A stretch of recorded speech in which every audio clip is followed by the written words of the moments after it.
I have served the Vaction Intelligence Division for 23 rotations, documenting the curious behaviors of the various species seeking admission to the Galactic Council. None have fascinated and frustrated me quite like humans. Today's incident at Nexus Gate will forever change how our kind views these deceptively fragile creatures. The diplomatic port teemed with the usual cacophony of languages and pheromone signatures.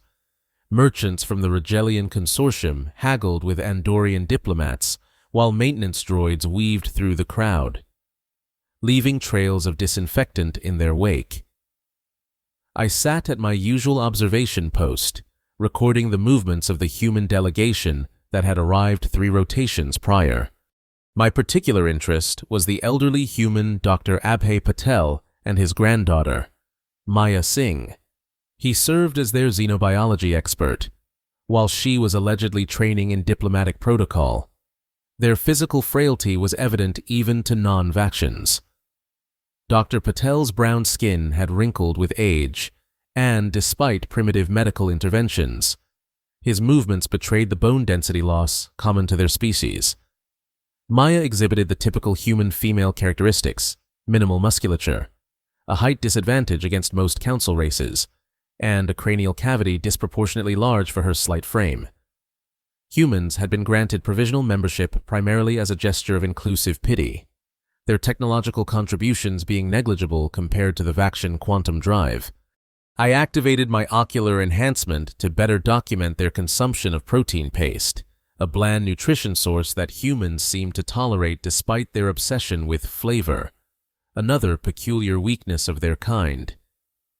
My neural uplink captured the data for transmission back to the homeworld. Crix 9, are you recording the humans again? The voice belonged to Trill 14, a fellow intelligence officer assigned to the Arthenian delegation. The High Command remains fascinated by their persistence, despite their obvious biological inadequacies, I replied, my secondary speech organs vibrating with mild amusement. These specimens are particularly interesting. The female appears to be related to the elder male. Family units. Trill 14 clicked dismissively. Another evolutionary disadvantage. Emotional attachments cloud rational judgment. We observed as a third human joined them, a male introduced as Tom according to my audio enhancement. The humans exchanged their customary facial muscle contractions that indicated pleasure at each other's presence. So predictable. What happened next, however, was anything but predictable. Sergeant Vorth, a Gordanian peacekeeper assigned to the station's security detail, approached the human table. Gordanians evolved from apex predators on a high-gravity world, their exoskeletons capable of withstanding pressures that would crush a human to organic paste. His stature alone cast a shadow across the entire human party. Humans, he rumbled, mandibles clicking in what my translator indicated was contempt. Your species continues to waste council resources with your provisional status. 3 cycles and you've contributed nothing of value. Dr. Patel looked up calmly. Sergeant, we're simply enjoying our meal. The Council's admission committee will evaluate our contributions in due time. The plaza had grown quieter as nearby delegates turned to observe the interaction. Vactions, Trill, even the normally disinterested Methusians angled their sensory organs toward the confrontation. I increased my recording resolution, anticipating a diplomatic incident that would further illustrate human ineffectiveness in galactic society. Vorth's attention shifted to Maya. And they send hatchlings to important diplomatic posts. This one hasn't even completed physical maturation.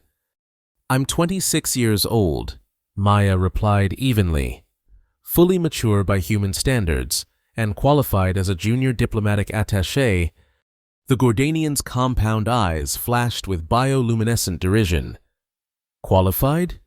Your species barely qualifies as sentient. The only reason you weren't consumed by the Draconids is because your flesh tastes of weakness. Maya's vital signs showed increased circulation and respiratory function, classic human stress responses, but her voice remained steady. I believe the interspecies respect accord prohibits such characterizations. Sergeant, what happened next sent ripples through every diplomatic channel across 17 sectors, with a speed that surprised even me. Vorth's armored appendage struck Maya across the face, the impact audible throughout the plaza. The slap knocked her from her seat, sending her sprawling across the polished floor of the concourse. The plaza fell into immediate silence. Even the atmospheric regulators seemed to pause their constant hum. My recording implants captured the moment in perfect detail, the spray of clear liquid from the human's damaged facial tissue, the brief look of shock on Dr. Patel's features, the predatory posture of satisfaction from Vorth. I expected tears, pleading, perhaps a formal diplomatic protest filed through proper channels days later. This is how humans had responded to previous provocations. Their physical weakness demanded conflict avoidance. Instead, something unprecedented occurred. Maya Singh rose to her feet with deliberate slowness.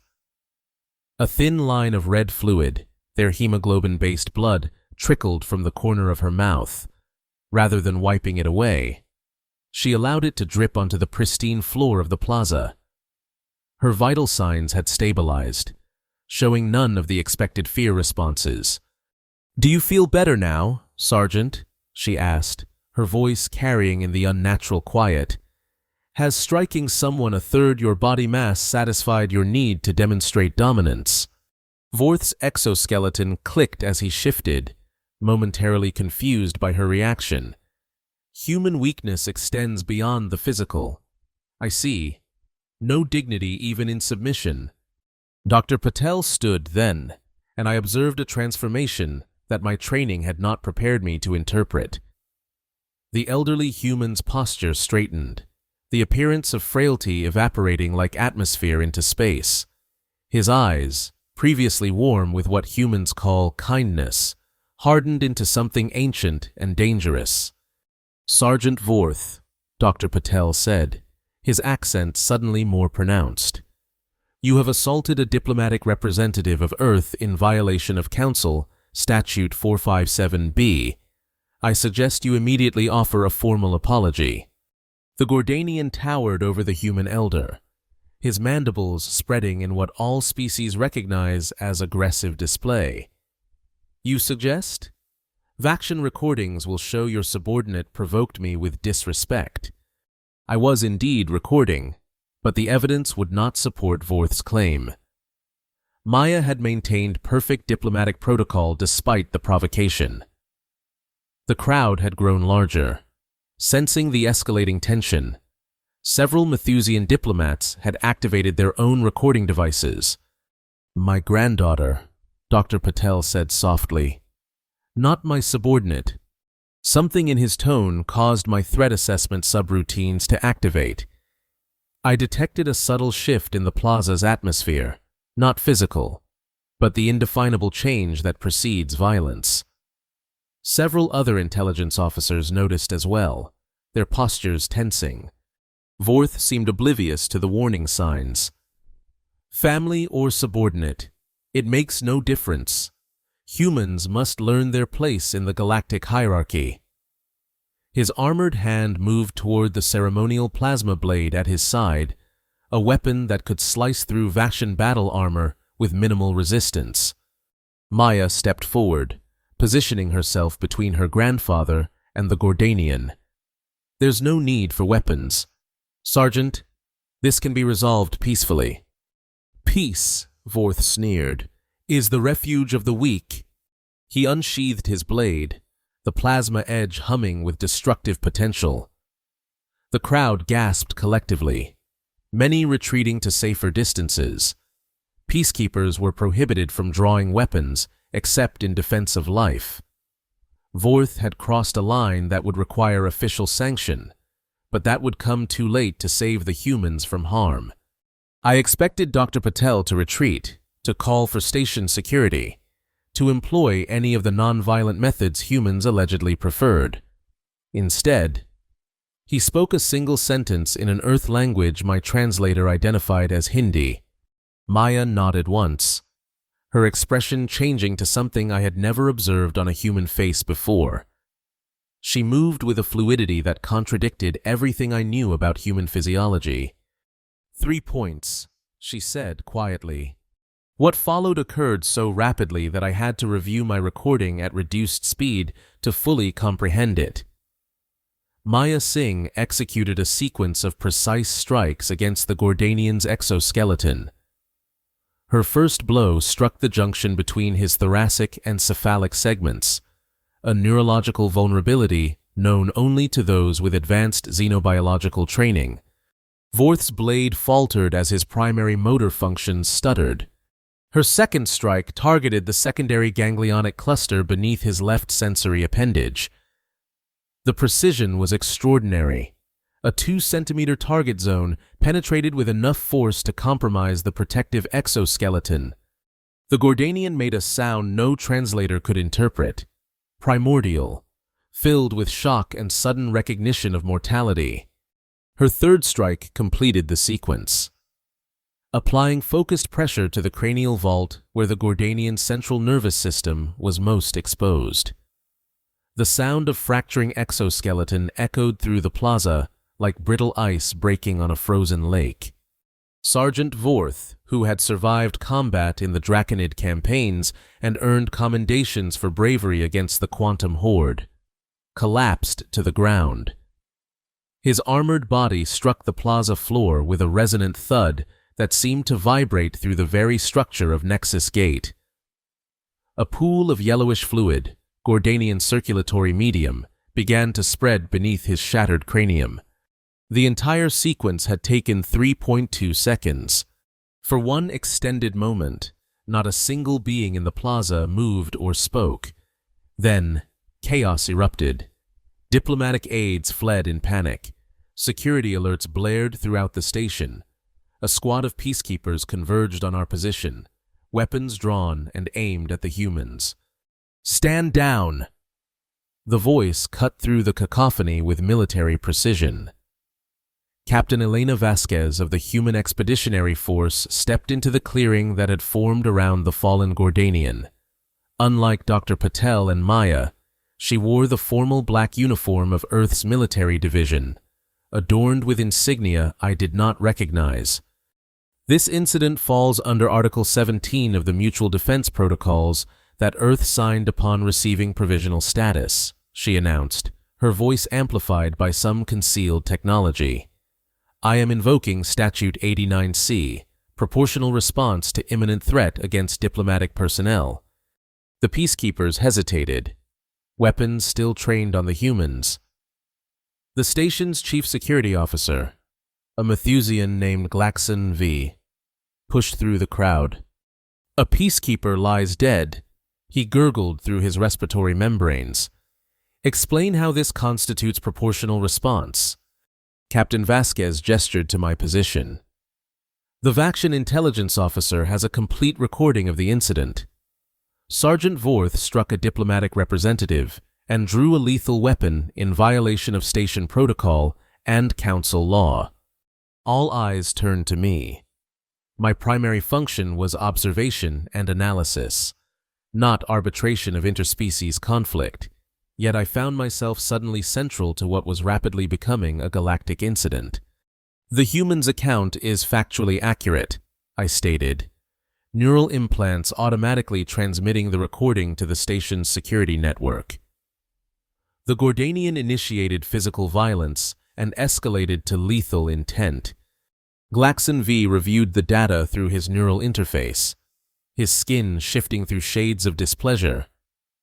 The response was technically within legal parameters, though the lethality was unexpected. "Not unexpected to us," Captain Vasquez replied. "Maya Singh is a graduate of Earth's Diplomatic Protection Division. Her file clearly states her combat qualifications, which were submitted to Nexus Gate Security upon our arrival." This revelation sent murmurs through the gathered crowd. I accessed the station's database and confirmed her statement. The file had indeed been submitted, classified under standard security protocols, but apparently dismissed as human exaggeration. A misunderstanding, then, Glaxon V conceded reluctantly. The peacekeepers will remove the body. The incident will require a full review by the Council's Security Committee. Earth welcomes the review. Captain Vasquez said firmly, "We have nothing to hide." As the crowd dispersed and station operations gradually resumed, I remained at my observation post, processing what I had witnessed. Dr. Patel had returned to his seat and was calmly finishing his protein paste as if nothing extraordinary had occurred. Maya had wiped the blood from her face and was engaged in quiet conversation with Tom. Only the stain on the plaza floor remained as evidence of the violence that had transpired. My curiosity overrode protocol. I approached their table, my recording devices still active. "Intelligence Officer Crix 9, Dr. Patel greeted me pleasantly. "Please, join us." I settled my exoskeleton into the human-designed chair, which creaked alarmingly under my weight. "Dr. Patel, I must confess confusion regarding today's events." "I imagined so," he replied, offering what humans call a smile. Confusion was precisely the intended outcome. "You anticipated this confrontation?" "Not this specific incident, no. But something of this nature was inevitable given the prevailing attitudes toward humans in galactic society." Maya dabbed at her split lip with a synthetic cloth. "Grandfather, perhaps we shouldn't be so candid with an intelligence officer." Dr. Patel waved his hand dismissively. "Transparency serves our purposes now.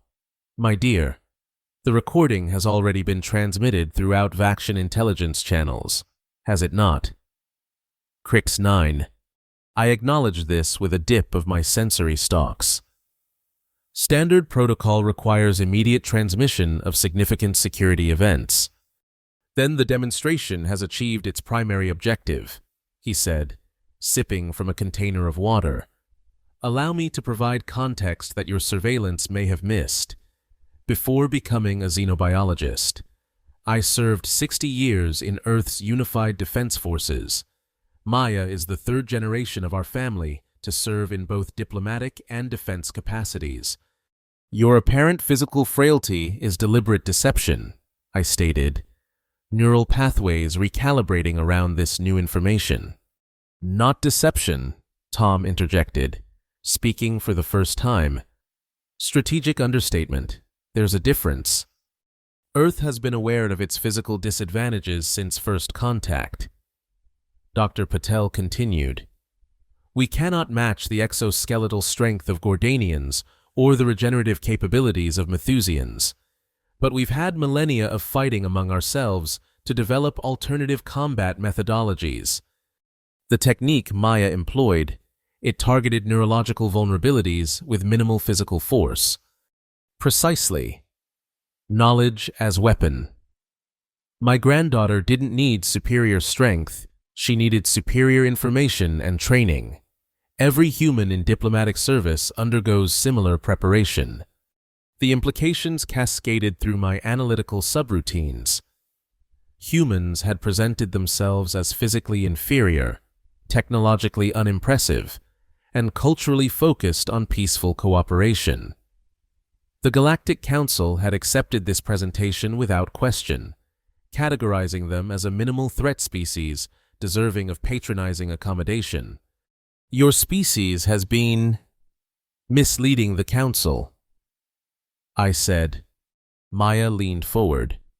"No, we've been honest about our capabilities.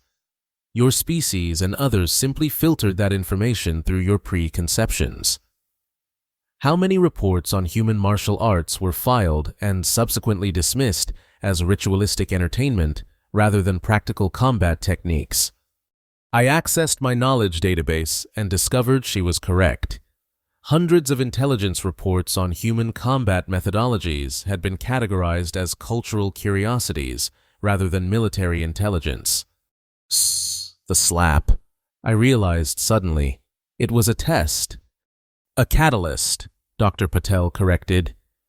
Violence against humans has been increasing throughout Council space, precisely because we're perceived as unable to defend ourselves. Today's incident will spread through official and unofficial channels. The next time a Gordanian or Draconid or even a Vaction considers striking a human diplomat, they will remember what happened to Sergeant Vorth. "You sacrificed him to send a message," I said, my voice modulation betraying my discomfort with the calculation involved. "He sacrificed himself through arrogance and prejudice." Tom replied, "We simply ensured his sacrifice served a purpose." Captain Vasquez joined our table, her uniform immaculate despite the chaos of the previous hour. "The Security Committee has formally classified the incident as justified self-defense. No charges will be filed against Maya." "As expected," Dr. Patel nodded. The law was quite clearly on our side. "This was all anticipated?" I asked, struggling to reconcile their calm planning with the violence I had witnessed. Captain Vasquez fixed me with a steady gaze. "Intelligence officer, humanity survived its own violent history through adaptability and foresight.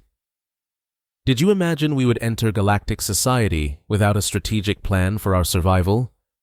Particularly given the documented fate of other physically unimposing species that joined the Council before us?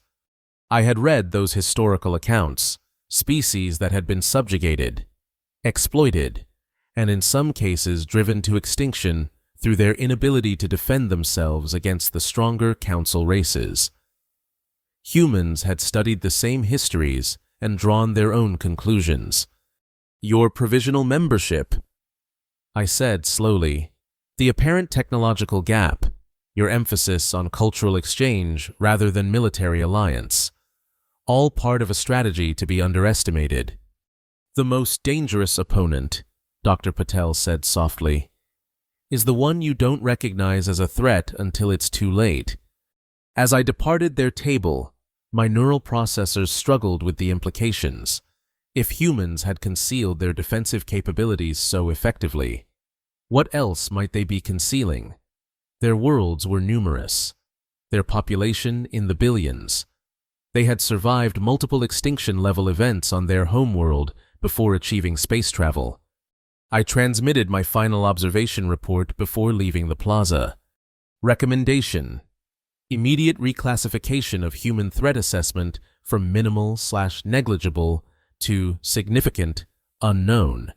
Species demonstrates capacity for long-term strategic deception, superior tactical analysis, and lethal efficiency despite physical limitations. Provisional membership status should be reviewed with consideration for full military alliance rather than simple diplomatic inclusion. As I passed the site where Sergeant Vorth had fallen, maintenance droids were already removing the last traces of fluid from the floor. The plaza had returned to its normal operations, species from across the galaxy continuing their commerce and diplomacy as if nothing had changed. But everything had changed. The humans had revealed just enough of their true nature to force a reassessment without exposing their full capabilities. I had no doubt this incident would spread through every diplomatic and military channel in Council space, carefully calibrated to maximize psychological impact while maintaining plausible deniability of any broader human agenda. I found myself wondering, not for the first time in my intelligence career, but certainly with new urgency, exactly what these deceptively fragile creatures might be planning for their future in our galaxy, and whether any of us were prepared for the answer. The official Vaction intelligence assessment was updated that same rotation. Humans were no longer classified as harmless curiosities deserving of pity. They were recognized as what they had always been beneath their diplomatic smiles and cultural offerings: survivors, warriors, and perhaps the most dangerous species ever to join the Galactic Council. All because a Gordanian soldier slapped a human girl in front of everyone. And she crushed his skull in 3 seconds.